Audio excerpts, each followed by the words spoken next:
It's good to speak with you today, Nick, and I look forward to hearing your views on future trends in supply chain.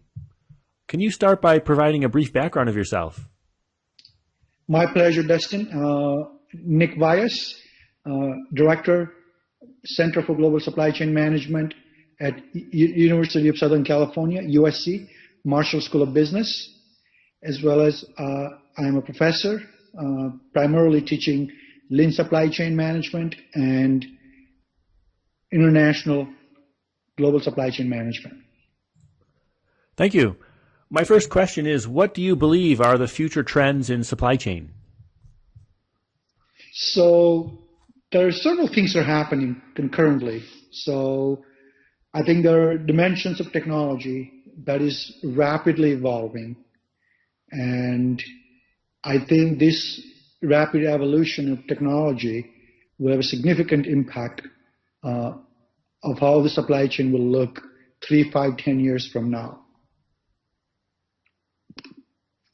So if you look at it in terms of the biggest paradigm shift is about smartphone and mobile technology. I think that this platform has actually really created a huge paradigm shift, which focuses on how does the technology adoption changes the priorities in companies.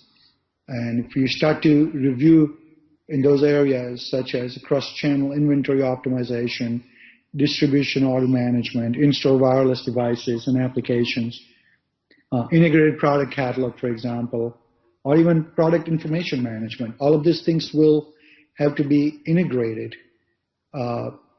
as the point of sale in the future will be multi-nodes, and inventory will have to be really streamlined and visible across each of those pipelines.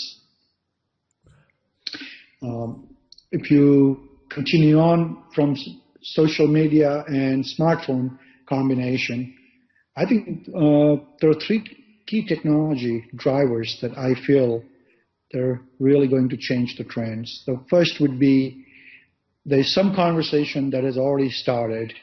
The drone-based delivery, for example, the robotic technology getting into supply chain. So there's always been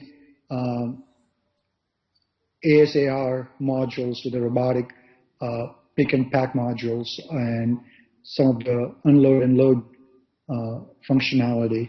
But I think the drone-based delivery has some merit to it, especially in the tier 1 densely populated areas. And I think it could be very exciting to see how that is viewed and adopted into a supply chain.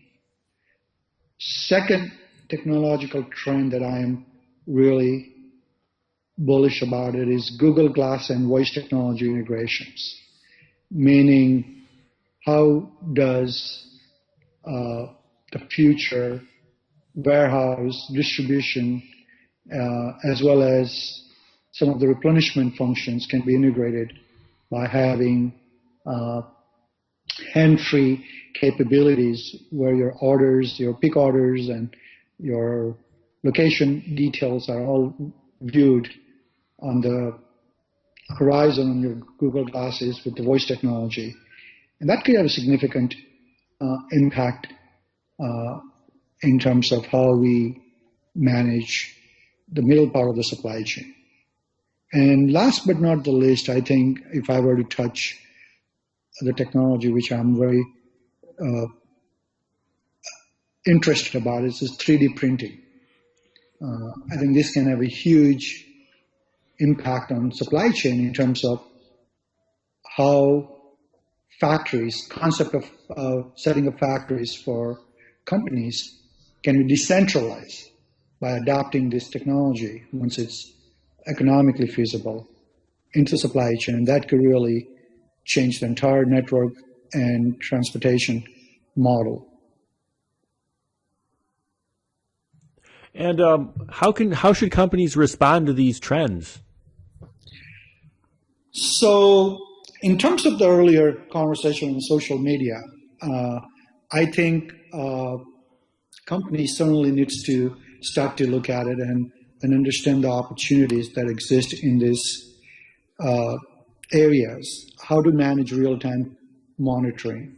How do you monitor supplier performance in a very dynamic and real-time ways? And how do you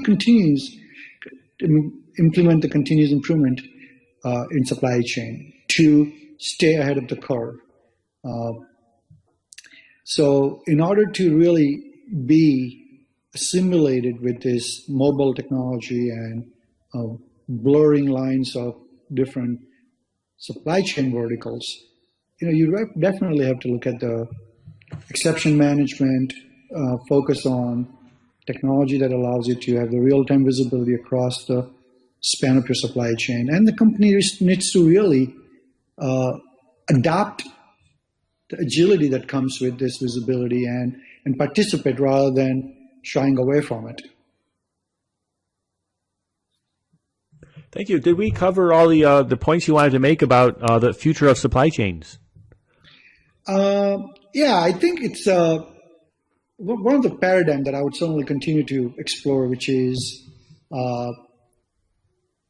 retailers especially. They really have to have a perspective of addressing this cross-channel activity, especially on the buy side. I think if you don't have the clear perspective in terms of from sourcing all the way down to the last mile delivery in terms of the glass pipeline, I mean, you could really continue to suffer not only in the margins, but the market share. And eventually, the way the technology is moving, I feel like the company can really face a headwinds. And in terms of other technologies that we talked about, those three, drone-based deliveries, the smartphone, the 3D printing, and Google Glass / voice technology adoptions, those are still early data points. So I don't think we will see something emerging right away, but my guess is that we will see some activity in a very near 2-3 years time horizon. As you know, 6 states in U.S. has been granted the testing site permits by FAA to start testing the drone-based applications. So things are moving in that direction. 3D printing is also has some prototyping applications happening, and Google Glass is obviously they're going into production. Earlier first quarter 2014. Thanks, Nick. Thank you for sharing these views on the future of supply chain. Thank you. It's my pleasure. And then my next topic, I'll do editing here for to transition to the next topic. Are you ready to start that one? Absolutely. Okay. Thanks, Nick, again for spending the time to sharing your views on, this time the topic is on the growing talent gap in supply chains. Can you start by providing a brief background of yourself? Most certainly. Director for Center for Global Supply Chain Management at University of Southern California, USC, Marshall School of Business, and co-founder of Center as well as the program, which is Masters of Science in Global Supply Chain Management, both online and residential. Thank you. So today's topic is about the growing talent gap. Can you talk about what is this talent gap? So what has happened historically is most of the supply chain professional in last 20, 25 years, as the globalization really started, were either detoured into this profession or they kind of were forced into this profession. And there was not a formal training given, nor the tools were provided to this professional. So it wasn't unusual for folks to spend 15, 20 years to build their network, the connections, the thorough understanding holistically what the global supply chain should be. Times have changed. Global supply chain today from 20 years ago is much different. It's much more dynamic, much more integrated. And the fabric of global supply chain spans across multiple continents and many countries and cities. So the past practices of having detoured into this field can no longer address the future needs. And I firmly believe that in order for companies, the firms, the countries, and the society to be successful, that this trade needs to be formalized. And in order to really succinctly fill the gap of the required talent, it needs to be addressed rather swiftly and very quickly. So you talked about how companies and countries can respond to this challenge. What about individuals? Well, so I think once the focus comes from top down, and when I say top down, so from country to companies to organizations, I think it automatically will create demand. Well, it doesn't even need to be created.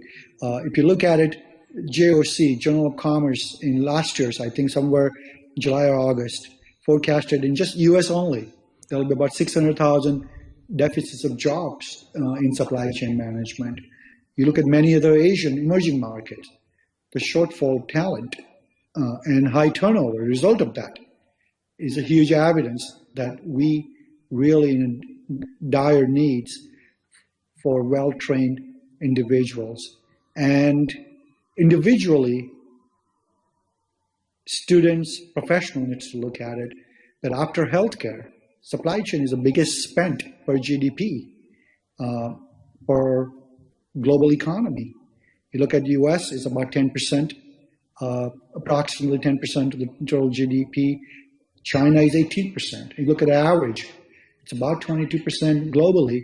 And that is a large chunk of our economy globally invested in supply chain. And individually and collectively, I think we need to really focus and identify the ways to bridge this gap. And because of that gap, University of Southern California, top 20 universities, business schools, we decided to really immerse ourselves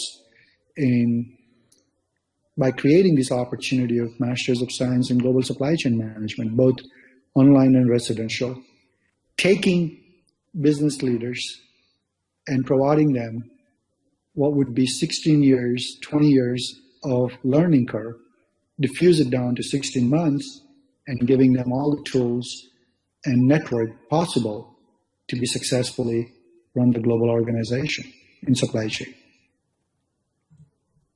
And do you have any other examples of where you've seen some success?